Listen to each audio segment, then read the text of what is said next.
Mets have won 7 of 10, including 3 straight series wins. They take 2 of 3 from the Kansas City Royals. Welcome to the Queens Connection podcast, episode 4, a production of Patton Sports Creative. I am your host, Andrew Patton, and we are joined yet again by Mr. Corne Hogeveen over in the Netherlands. Corne, how you feeling over there?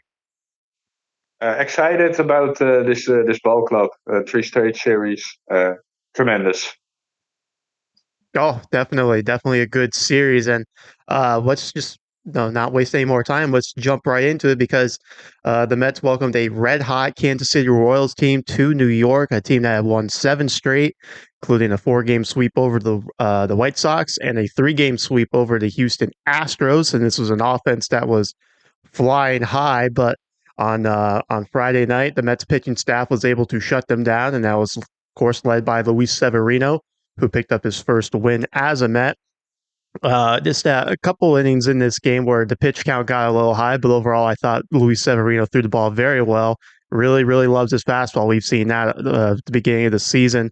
But Kansas City, we talked about how good of an offense they had. They jumped out early because of that remaining Royal from the 2015 World Championship team. That'd be Mr. Salvador Perez. Got things going for Kansas City with a home run. But the theme in this game for the New York Mets was clutch 2-out RBIs. And obviously, Brandon Nimmo tied the game. And then in that 4th inning, they rallied with McNeil driving in a run. DJ Stewart keeps swinging a good bat. He drove in a run. So 2-out RBIs, and that's something we had talked about this ball club, that maybe they just don't have that clutch gene, if you believe in that sort of thing. But on Friday night, when they were down in the count with 2 strikes, 2 outs, they were able to come up with some big hits. Yeah, another thing where a week can make such a difference. We talked after the first 2 series in our first podcast that the at-bats just weren't great. And I'm not looking at overall results in clutch hits. I mean, it's logical you have a little bit more, a little bit more issues or a little bit more, trouble with the clutch hits. But this team is just a completely different offense when you get some of the clutch hits. We aren't necessarily powerhouse, so we need to get our opportunities. 4 straight 2-out hits against Waka in that inning you mentioned on 6 pitches. But for me, that was an interesting thing because we have seen Waka not in his best time with the Mets, obviously, but we know that his best pitches is changeup. So the Mets adjusted and said, "Oh well, we are not getting to your changeup. We're gonna attack the zone early. We gotta attack the pitch early." And they did that, and it worked. 5 2-out RBIs in the game, and just tremendous to see that the offense is not only picking up, but also picking up in the clutch, being more comfortable in the clutch. I think that's the main issue. They aren't doing too much. It were all singles, maybe 1 double, if I remember correct. So it's not like they're going for the home run ball. Keep the line moving, and that's what we saw in 2022. We didn't necessarily see that last year, and it's back, and I think it's a great thing. Yeah, you mentioned the double there. That double came from Brett Beatty, who drove in 2 runs to put the Mets up 5-1 in the 5th inning, and then Pete Alonso hit his 4th home run of the season to make it 6-1, and that was the final score. So obviously, we talked about the offense coming up with some big 2-out hits. Let's talk about the pitching in this game. Obviously, Severino got the start. We mentioned him at the top. And like I said, just especially that 5th inning, I think the 2nd inning too, the pitch count got a little high. So he was only able to go 5. But I know the 4 walks are going to stand out, but the only 1 hit, that was the Salvador Perez home run, and 4 strikeouts. And some of them came in some big spots when he needed them. So what did you take away from this Luis Severino outing? Walks, not really his thing, but the Kansas City Royals as well are pretty darn good offense. We saw that they took pitches. I think the Frazier at bat in the 5th, where he worked out a 12-pitch walk, really hurt his chances to go deeper, because before that, I thought we definitely could have get six at least out of Luis Severino. Which, and if you have a pretty difficult, hard-working fifth, I mean, if it was an easy fifth and he had the same pitch count, I think it was at mid 90. Maybe you give him the sixth, but after a very hard-working fifth inning where he worked out of a jam, um, and after uh, a fairly rested bullpen in early season. We didn't see that a lot that we had a rested bullpen. Um, it was the right move. A little bit. I mean, it's a difference. I think it's partly you tip your head to the Royals' offense, and it's partly Severino maybe a little bit off, but overall you take five innings of one-run ball out of Luis Severino every time. I would be happy with that every time. Yeah, definitely. And you talk about Kansas City having, putting together some good at bats. We'll talk more about that when we get into Saturday's game. But you talk about the bullpen being rested. We saw a lot of the headliners in this game, and they did a tremendous job. Diekman, Ottavino, Jorge Lopez, and Reed Garrett gave him an inning and a third, so he gave him a little bit of length out of the bullpen. Just a guy who is really starting to cement himself into the bullpen as that eighth guy, seventh, eighth guy. He wasn't one of the finalists in camp. I think he was one of the earlier cuts in camp. But really has shown a lot. I believe 11 strikeouts so far out of the bullpen for him. His WHIP was like .75, so he's not allowing base runners, and that has been an issue in the past for him when he had these cups of coffee in the major league. So Reed Garrett, I mean, I gotta give credit where credit's due. He's really, really showing that he can be an effective major league reliever. You have to eat your words every week so far about Reed Garrett. I don't So like it. I don't like eating my words. that I know that's extra fun. It's making me You're a look bit stupid. you're a bit of a know-it-all at times, so it's good to whiff on one. Get Like humbled. yeah, a whiff. See what I did there? Because Reed Garrett with all Oh, the you're so strikeouts. funny. You ever thought about doing stand up? Well, I think I would be tremendous at doing stand-up. No, no, just kidding. Before everybody think and not getting my sarcasm would be terrible in stand up. But yes, it's good to. It's also worth noting to me that Reed Garrett got a spot, not being that typical long man.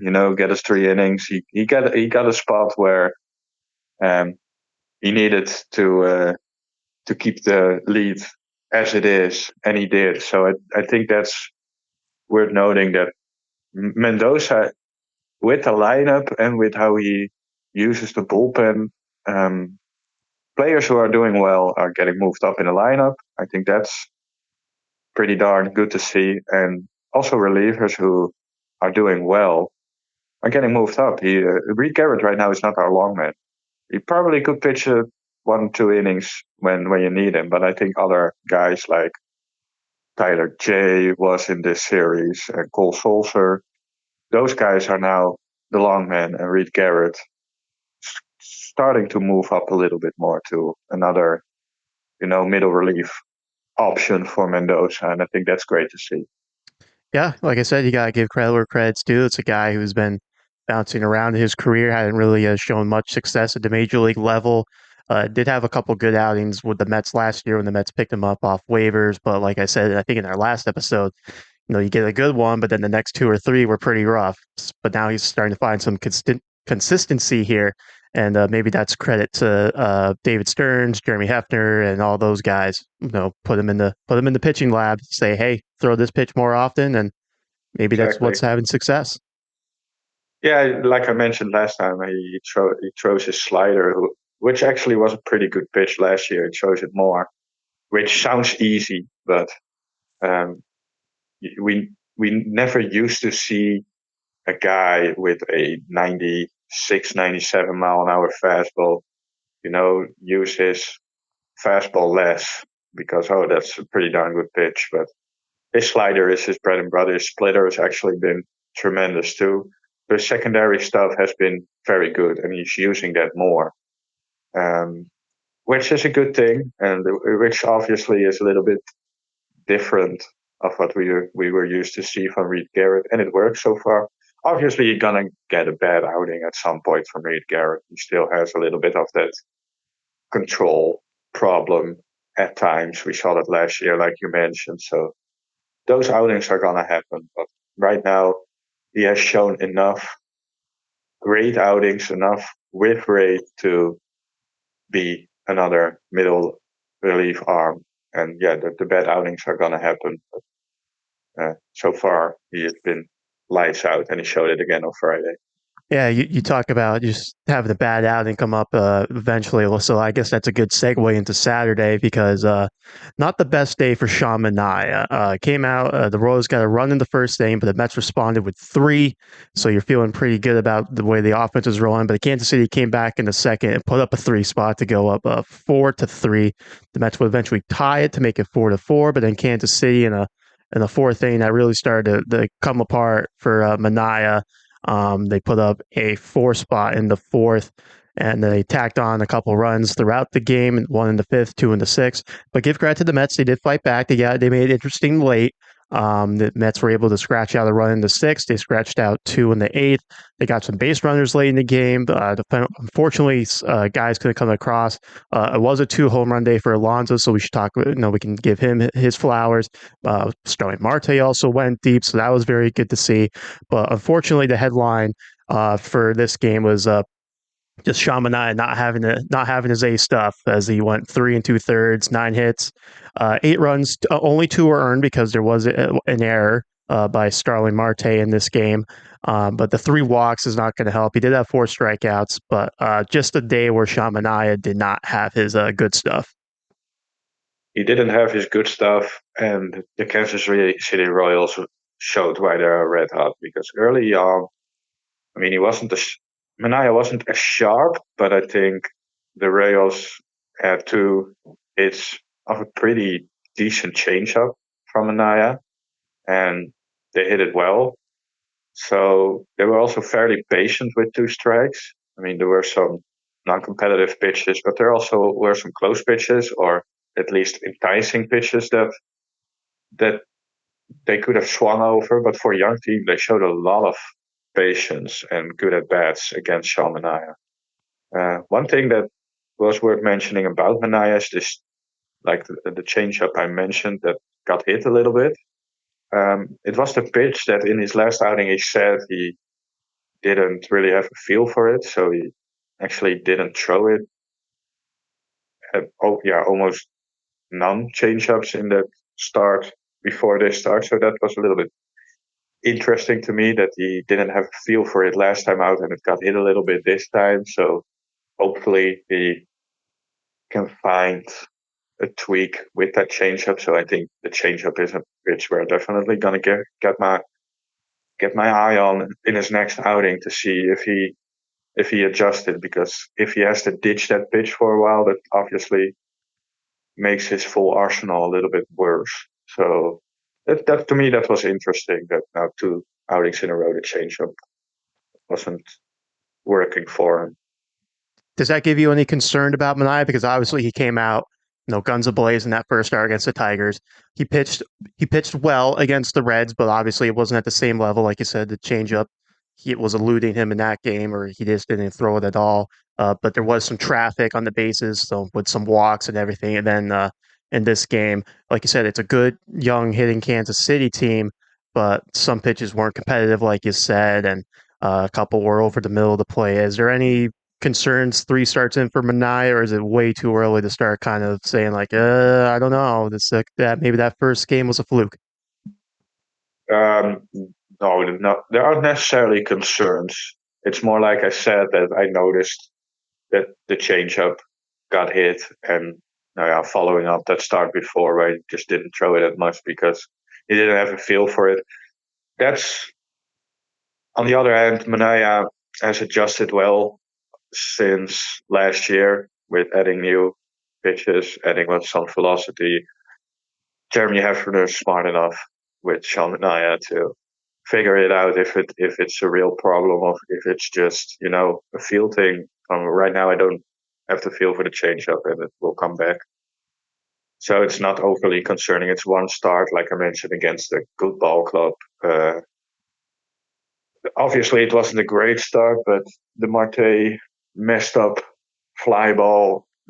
Those kind of things don't help if you're already facing a good young team who, yeah, he had the Royals had figured out Shamanaya a little bit. They did well. They were patient against the pitcher who's mostly around the zone a bit. So no, not overly concerned. Tip your cap to the Royals. Hitters are sometimes you hear that hitters are stupid and pitchers are very smart, but hitters are smart too, and they just did an excellent job. So it's a little bit of both for me. It could have been that he pitched four and allowed four, and you looked at it at a real an all different story. So it's one of those games where he got hit hard by a good team. And next up for him is probably the Dodgers, or is it the Pirates? I believe it's going to be the Dodgers. I think he might pitch the first game of that Dodger series. Well, it's obviously not an easy lineup No. to figure out. So um, for that outing, yeah, you probably need maybe a little bit more on the offensive side. But we have to look in the next outing maybe a little bit more to how his changeup feels. I think the sweeper and fastball are both going to be decent. So the changeup is for me the pitch where I will definitely look for on Saturday morning for me probably. So that's going to be interesting to see how he adjusted to his bad start. But it's not going to be an easy start, so I don't necessarily expect shutout ball for him against that tough lineup. But just see how the pitchers look and how the hitters uh, look on the changeup is for me an important part of his next outing. Yeah, so obviously Mania wasn't able to give the Mets much length in this game, just going to 3 2/3. So Cole Sulser and Tyler J combined for 3 2/3 innings out of the bullpen as well. Sulser's outing was a little bit of a rough one. I know Lopez came in to try to finish it off, and a base hit added some those base runners that Sulser had allowed came around to score. So maybe it's a little bit of a inflated ERA, but Sulser allowed 3 runs in an inning and 2/3. But Tyler J with two scoreless innings to finish off the game, and as we expected, they were promptly sent down to Syracuse because they needed a starter for Sunday. And we talk about a guy, Mania with his changeup that wasn't very good. Well, Jose Butto's changeup was pretty damn good Sunday afternoon at Citi Field as the Mets were trying to take the rubber game against Kansas City. And we were texting before the game, and obviously there was the Doc Gooden number retirement, and there was also some rain, so the game got pushed back. And for someone like you who has to go to work later in the day, and obviously you're 6 hours ahead, the delays don't help you very much. So you were complaining about that, but I said, hey, maybe it'll be a pitcher's duel. It'll be a quick game, and that's exactly what it turned out to be. As Jose Butto pitched 6 innings in this game, 2 hits, 1 walk, 9 strikeouts. He was just awesome. Just another very good outing for Jose Butto. But I have to give our tip our caps to Cole Reagans on the other side for Kansas City because he was really good too. Also pitched 6 innings. He had 5 hits, 1 walk, and 8 strikeouts. And the Mets were, they had a lot of chances in this game. Kansas City had a couple chances as well, but the pitchers were shutting them down until that 8th inning when Kansas City brought in Chris Stratton to pitch, and just a rough outing for him. The Mets were able to load the bases. Harrison Bader came up with 2 outs again, so 2-out RBI for Harrison Bader. Just a little soft chopper up the third baseline that Garcia couldn't handle for the Royals, so the Mets were up 1-0, and then next batter Brandon Nimmo draws a walk, so the Kansas City Royals walk in a run, which actually turned out to be huge. Because in the ninth, when Diaz came on, Vinny Pasquantino did hit a solo home run to put the Royals within 1, but Diaz got the next batter out easily. It was Freddie Fermin who came in for an injured Salvador Perez.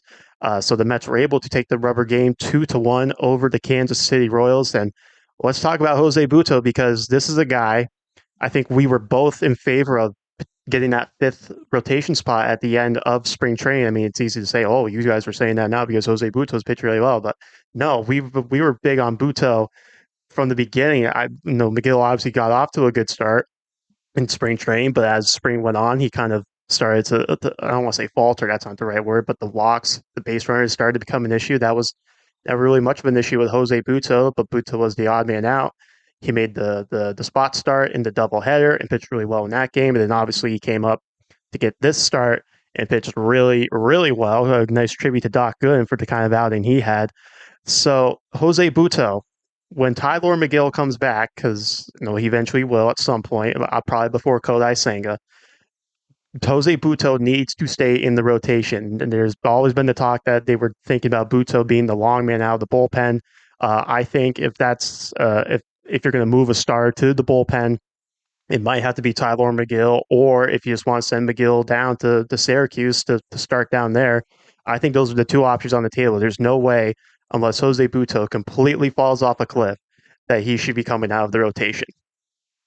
I 100% agree. And you mentioned it's easy for us to say that right now, but we have proof. We uh, we talked about Jose Butto, I think, since the middle of last year that we trusted him, and we were high on him, and he showed that first this September, a very good September, where he got his fair share of starts in a row, where he really showed what he's capable of. And he has been even better so far this year. I mean, it's logical if you have an 0.75 ERA that your numbers across the board are pretty darn good. But I was looking at his baseball savant page before the episode, and everything is better. His strikeout rate is off the charts. His walk rate is down. And if you look at his expected slugging, I've written it down. It's 207, um, 264, 271, and that's his expected batting average. So it's not like it's luck or anything. Those are crazy good expected numbers. Obviously, his expected ERA isn't 0.75. I mean, that's easy to expect. We saw yesterday that Butto did allow some hard hits with 2 outs, but Harrison Bader made a good play on. And I mean, that's also where Harrison Bader is in the Mets lineup is because of his defense. So that's a kudos to Stearns to shore up that outfield defense, because that's part of what works. A pitcher who can allow the hard hit to center field, but a great outfielder makes the play for him. One thing that's worth noting that this year he throws his sinker and his four seamer about the same percentage, even the sinker a little bit better. And also, I mean, the batting average on the sinker is 111. 111. The on base average is 252, and the slugging on the sinker is also 111, and that's his main pitch. A slugging of 111 against his main pitch.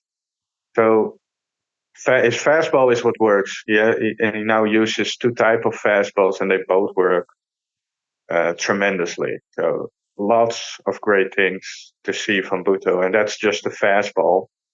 Because yesterday it was all about his changeup, which he got so many whiffs on, and it was really, I get ahead with the fastball, spotting it well, pitch it inside the hitters very well, and then getting that fading away outside changeup.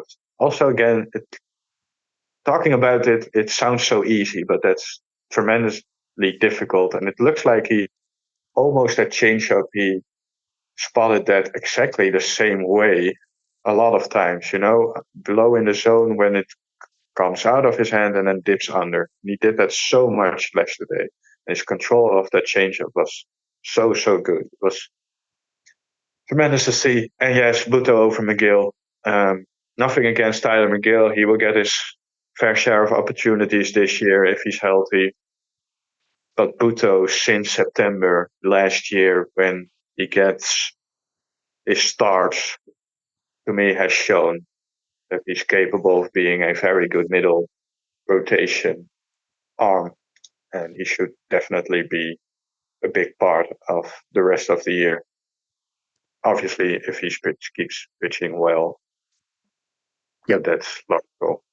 Yeah, I remember. I think it was during his doubleheader start against the Tigers. They were showing lowest OPS against in I don't know if it was the major leagues or just the National League, but from September on, and Butto was like he was in the top five for lowest with guys like Blake Snell, who obviously won the Cy Young. So that says a lot about how good he was in September. And it's an arm. I mean, you'll eventually get to this later, but we'll save it. It's an arm that wasn't highly touted, I guess you could say, when you look at these top 30 or top 50 organizational prospects, whatever. Butto was more of a back end guy, but sometimes those back end guys turn out to be really solid major leaguers, and I think that's what we're looking for more than star power almost. But Jose Butto, very, very good yesterday, and the bullpen did its job as well. As Ottavino pitched a scoreless inning, Raley pitched a scoreless inning against three right-handers, like we kind of predicted would happen at that point, and struck out two of them. And obviously Diaz had the little hiccup on the Pascantino home run, but Diaz hadn't pitched in practically a week, I think. So maybe some things weren't as sharp or crisp with the slider. One that was just over the plate, and Pascantino took advantage of it. But hey, Diaz got the job done, his first Citi Field save since 2022. So you have to feel pretty good as the Mets currently sit at 7-8 in the National League Eastern Division.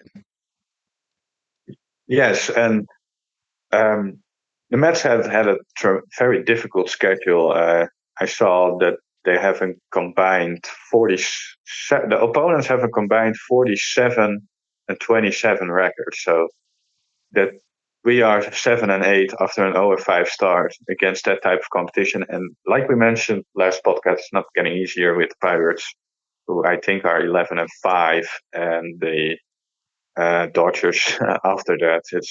It's a tremendously tough April. So if you get out of April with this schedule at 500 or close to 500, I think you take it and you're in a good spot.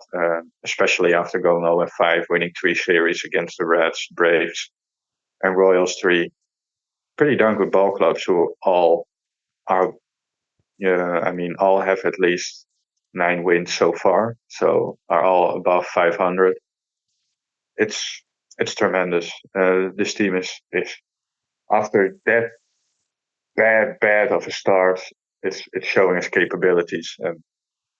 I mean, it's we are obviously in a high now, and we're gonna have our lows. The season is long, but right now we see that this ball club is even in the Saturday game. It's a tough ball club to beat on any given day, and I think that's the main kudos to David Stearns and how he assembled the roster, and to the Mets and Carlos Mendoza and how they are battling right now. Yeah, this team definitely has a lot of fight in them, as we saw that against the Braves multiple times. We saw it on the Saturday game against the Royals. So that's something you like to see. They don't put their tails between their legs. And in the sixth inning, when they're down 11-3, and they're just booking it home, whatever, they're gonna try to fight and claw their way back in the games, which makes it more entertaining for us to watch. So there's no question about Definitely. that. Um, let's move on. Let's move down to the farm. We'll go from low A up to triple A, because I think that's a good way to do it because of how this potential rant by Mr. Corne Hogeveen is going to be happening. So let's start in St. Lucie. They had a 6 game series, or all 6 game series, with Jupiter. They went 2-4 in that, but the headliner was on Saturday. Jonah Tong, a seventh round pick in the 2022 draft, pitched 4 innings, 1 hit, did have 3 walks, but 10 strikeouts. He now has 21 strikeouts and 8 1/3 innings pitched. Then he was followed by a 2023 fourth round pick, Austin Troser, who pitched 4 innings. He allowed 3 hits and 3 walks and struck out 6, and St. Lucie won that game. So that was that big headliner for me in this St. Lucie series with Jupiter. Just some college arms. They're both college draft picks that are down in Port St. Lucie. And uh, making some names for themselves. They've had some really good eyes. I believe they both pitched 2 times this year, and they're striking out a lot of batters. I'm actually on the Facebook group. I mention Jonathan, a guy I liked besides. I mean, it's crazy so far in this podcast. I'm spitting facts all the way around, but I have some misses too. Don't worry, people. I'm gonna have some whiffs on people I dislike, just like Andrew with Reed Garrett. So it's gonna even out. But right now, yeah, that he last year he had a, if I remember correctly, like a 16.4 strikeout per nine rate. So he struck out the world in that season, and I mean 21 strikeouts in eight and a third innings. That's crazy. Big curveball, high spin rate curveball, maybe a Lugo type curveball.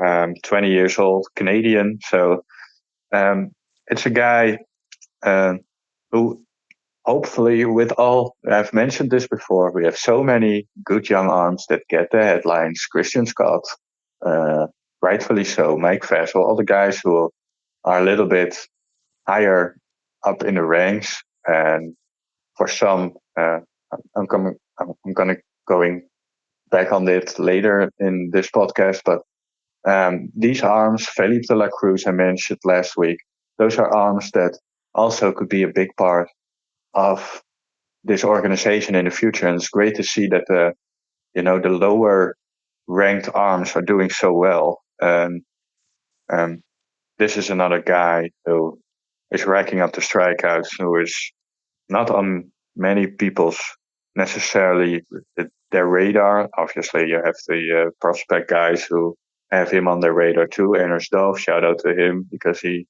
likes Jonathan a lot, so that's great.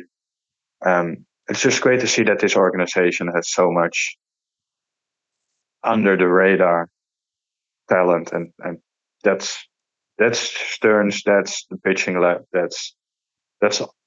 I have been harsh on some points with Steve Cohen, but that's one thing that is such a major improvement that we invest in help for the younger minor league guys, and that's right now we don't necessarily see it.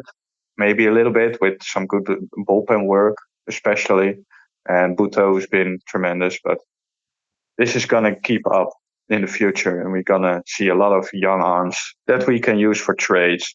Dodgers way, they also seem to have prospects that they can trade and get good players for, or they can bring up an arm and they are pretty darn good. So I really, this for me is a evidence that we are going to have a big future ahead of us for this organization. And just to throw some fuel on the fire that's going to be coming, Jonah Tong not in the Mets top 30 on MLB Pipeline for organizational prospects. So let's put that out there. Let's let Corne sit on that for a little bit. See that. I don't necessarily mind that, but he will probably be on there fairly soon if he keeps this up. Well, a guy who is in the Mets top 30, according to MLB Pipeline, he's saying at number 19, is the two-way star Nolan McLean, or McLean, excuse me, a 2023 third-round pick. And he made his pitching debut this week, pitched two innings, two strikeouts. It was a little wild. He did have two hit by pitches and a walk, but McLean, a two-way star, like I said, got on the mound, got some innings, but also was swinging the bat pretty well in this series against Asheville, in which Brooklyn went 4-2 in the six-game series. He hit two home runs, had drove in three RBIs, and um, what do you think the future is for him? Is this a guy who can sustain being a two-way player, or do you think eventually one is going to kind of take over the other, and he'll be either a strict pitcher or a strict hitter? Because obviously the two-way stars nowadays are kind of like the talk of the town almost. It's going to be tough. It's I'm not necessarily a believer in prospects. I think it's such a difficult thing to be a great pitcher, a major league caliber pitcher, and a major league caliber hitter. And because we see one guy doing it at an elite level like Shohei Ohtani, doesn't mean that they will grow on trees. But it's fine that the Mets are doing it this way and just see what's best for him. I think eventually probably will be one of the two. And it's for me too early to predict what of the two. I think he has some tremendous stuff, but I think his stuff will probably work best out of the bullpen. So maybe he can be a bullpen arm and pinch hitter type, and that can be very valuable, by the way. So um, type that would be fun. I don't think he's going to be a starter and DH, so to speak. That's I think that's just way too. If he does, I mean, awesome. That's gonna get a lot of people to the ballpark and get a lot of people buy Nolan McLean jerseys. So that's one thing the Mets would be thrilled by, getting more revenue, and you get two spots for one roster spot filled. So it would be awesome, but I think it's just too difficult to put that on him. So just let's see what he does best. It's I think last year didn't play after um, we drafted him. I don't So believe so. If anything, it was probably the complex league, but yeah, exactly. So this year is his first. I think he also just started. So this year is his first real showing of his capabilities. So I think it's fine to see for the Mets what he will do better. And if he goes to the minor leagues and keeps doing both things well, just keep letting him go through the minors and see if he's able to do both things well. But the expectations for being the next Shohei Otani, there aren't a lot of Shohei Otani. no, So definitely not. Is there anyone else you want to touch on in Brooklyn, or should we jump on up to Double A Binghamton? we can go to double A Binghamton. All right. Well, unfortunately, not a whole lot to talk about with Binghamton, except for a couple guys. They went 2-4 in their 6 game series with Erie, but a couple of headliners. Some the top one of the top prospects, and Kevin Parada. He hit his first home run of the year. He drove in 2 RBIs in this series. But Jeremiah Jackson, who they got last year for Dominic Leon, he also hit his first home run of the series of the year. But he had 6 RBIs in this series too. And the thing with Jackson is he's kind of a bit of an all or nothing guy. It's either he's going to hit 500 feet or he's just going to strike out swinging a lot. So, but with Jackson too, he's got some versatility. He played right field a little bit in this series. Obviously, he can play the middle infield, third base as well. So I think if Jeremiah Jackson can, no, it's kind of the same thing we talked about a little bit with, or what they talked about with Ronnie Mauricio. If he can eliminate some of that swing and miss in his game, is this a guy who can, be an everyday player? I don't know, but if he's going to have that versatility like that, have that power off the bench, we talked a little about Rylan Thomas. You need guys coming off the bench. So if Jackson can, eliminate some of the swing and miss and keep that versatility up, maybe it's a guy who will eventually find his way to the big leagues. Having versatility helps. I mean, that's clear. I think we will see that more and more on major league rosters, that you have guys who can play all over the field. So it's definitely going to increase his chances to make a major league ball club, and maybe not with the Mets, but there are 29 other teams that might be in use of a power guy who can play all over the field. So um, I think it's a fair bet that we see Jeremiah Jackson in a major league uniform at some point in probably the role we mentioned. So he didn't have a great start of the season, so hopefully he gets now in his red hot period where he will drive some balls out.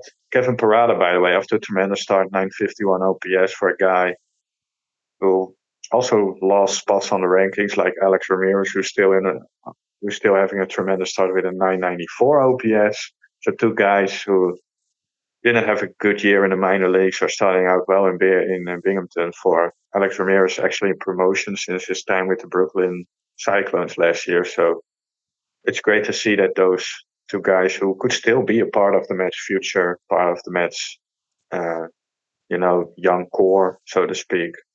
Uh, like you mentioned, Parra in the last episode, Parra is a former first round pick who I believe many thought would go higher in the draft and just fell a little bit to the Mets, and the Mets picked him up because he was touted as a uh, higher drafted prospect. So just great to see those two guys having a good start after a bad 2023. Yeah, definitely. And obviously, Jet Williams down there, Banton, he's kind of cooled off a little bit after his good first series, but with the talent that Jet Williams has, it's just a transition from those low A pitchers to double A pitchers. You're one step closer to the majors, so just got to figure things out there. And there's no doubt in my mind that Jet Williams will eventually get going this season. He's too good of a player not to be you know putting up those big numbers like Ramirez and Parada. 100%. It's very early, so for Ramirez and Parada, it works the other way. They probably won't. Or I think they probably won't cool off a little bit. So, um, but it's still good to see. Jet Williams is still very young. Takes great at bats. Uses his speed. If he gets on base, you have a lot with Jet Williams. So he's gonna be fine. Yeah, definitely. I agree. Let's move on up to AAA Syracuse, where they went 4-2 in their 6 game series against the Worcester Red Sox. The headliner for me was a guy that we saw in spring training a lot, some major league depth up the middle, third base as well. That was Rylan Bannon, who made some really impressive plays in the field during spring training, caught my eye. Well, he was pretty impressive with the bat in this series against Worcester. He hit 3 home runs and drove in 5 RBIs. No, we just talk about with this Mets team, it seems like they got some good solid depth. And Rylan Band is just another guy who, if guys go down, maybe they'll find a way to bring him up, get some bench at bats and provide some good infield depth for him. Definitely hit the ball hard. I was watching the Syracuse first game of the doubleheader yesterday a bit before the Doug Gooden celebrations, and um, they mentioned on that broadcast too that Ryan and Bannon really were even his outs are loud. So had a good spring, starting out well in Syracuse. Also have some versatility with third base, second base, if I remember correctly. Don't know if he plays short, but if that's the case, it's obviously good for him. So yeah, I think Gamble is off to a good start. By the way, is another guy who I think, if I remember correctly, when I looked him up in the off season, has a OPS in the majors around 740 ish. So I think that's not bad for a guy who's in your minor leagues waiting for an injury. Injuries happening, and so he's a guy who can be brought up and be a capable major league hitter. So some good depth players in the minor leagues. Besides the obvious big prospects we have right there. Yeah, for sure. Do you want the floor now? Do you want to have your get on your soapbox and have your little rant here, or and then I can just turn my mic off and let you go? Oh, I will keep it easy in hope that I can. But yes, I was watching Mike Vassell, and Mike Vassell. Nothing against Mike Vassell, but Mike Vassell is on many prospect lists fairly high. And one thing that bugs me, and it's with him, and it's also with Dominic Hamill, that prospect lists mostly just look at upside. And you said it yesterday. You said it perfectly in our chat, and you said they are looking for guys who are most likely gonna be an ace. And we talked about Jose Butto. Jose Butto wasn't high on any prospect list. Jose Butto, even before this year, was probably around 18th, maybe in some list in the 20s. And to me, that's just crazy because Jose Butto showed what you hope Mike Vassell can do in the major leagues. So how is Mike Vassell a higher prospect than Jose Butto? And if you look at both stuff, it's not like Mike Vassell. I mean, I get that you have Christian Scott higher. I get that Dominic Hamill, not necessarily been lighting the world on fire in the minor leagues, I would say. So I think Butto has a better minor league track record, but Dominic Hamill has better stuff. So that's another guy that I bet mostly look at upside, and it's also the MLB pipeline prospects list. They also had Butto fairly low, and I just don't necessarily get that.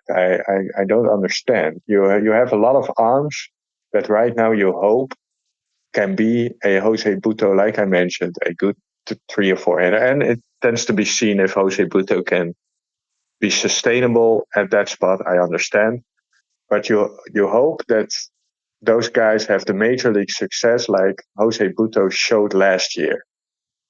But you're not gonna. But then the off season you're gonna rank him 20th and Mike Fassel 12th or something like that, whatever it is. And that's just crazy to me. And Mike Fassel isn't necessarily the overpowering pitcher. Now, Mike Fassel can be a good fourth, fifth guy. But that remains to be seen. Jose Butto is showing that right now, and he showed that last September. So um, to me, that's odd. That's odd for many prospect lists. Yeah, so you're just saying you don't have an issue you don't have issues with the prospects themselves. You just have more of an issue with the ranking system. You think it's very flawed. It is. If you own it, in my opinion, you have to look at floor and upside together. And we have a couple of arms where the floor is still remains to be seen. Even a guy like Blade Tidwell, who has his fair share of control issues in the minors.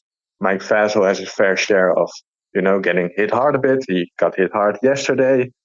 Um, Not necessarily having a lot of swing and miss in his stuff. And that's not something we didn't necessarily see last year at AAA. He had a good year in AA, but he struggled in AAA. So, um, yeah, that's odd to me that a guy like Butto, who you actually hope other pitchers other pitchers to accomplish in the major leagues, is not ranked higher than those guys who, like I said 3 times now already. So before I get in a total rant, um, yeah, that's just strange. All right. Well, while you cool down, you get a drink of water, towel yourself off. I see you're sweating over there. Let's talk about the. We can talk about the probables for this series as the Mets welcome the Pirates to Citi Field for a 3-game series. So, at least right now, only one pitcher confirmed for the Pirates in this series, and that's tonight, as Martin Perez will face Adrian Hauser for the Mets. It's a 7:10 first pitch at Citi Field. It's also Jackie Robinson Day. Tomorrow, TBD on the Pirates right now, as Jose Quintana will get the start for the Mets. And then the Wednesday finale, TBD for the Pirates, but Luis Severino will start for the Mets. That's a Wednesday afternoon game, 1:10. I believe on the broadcast they said they think Marco Gonzalez will pitch one of these games for the Pirates, but I guess that's to be determined. But some soft tossers going tonight with Perez and Hauser. Uh, we nailed our series prediction for the Royals series, 2 out of 3. How are we feeling about the Mets hosting the red hot Pittsburgh Pirates? I'm gonna just say it. I'm gonna just try it. I'm in a very optimistic mood about this ball club. If you look at the starters, the Pirates are going to feature. There are guys who are off to a good start. Let me say that. I think Marco Gonzalez and Martin Perez are both coming off a pretty darn good start. But I think those guys, the Mets are good against lefties. Yesterday we faced Cole Reagans. That's an out of this world lefty. So I don't necessarily uh, think that's best example of how we are hitting lefties. If you compare Cole Reagans to the soft tossers we get, that's completely different. So I think we did a solid job against the left-hander so far. And so I'm going to say sweep. Oh, okay. Well, Mister getting a little cocky over there with the way the Mets are playing. If the Mets take 2 out of 3, I'll be happy.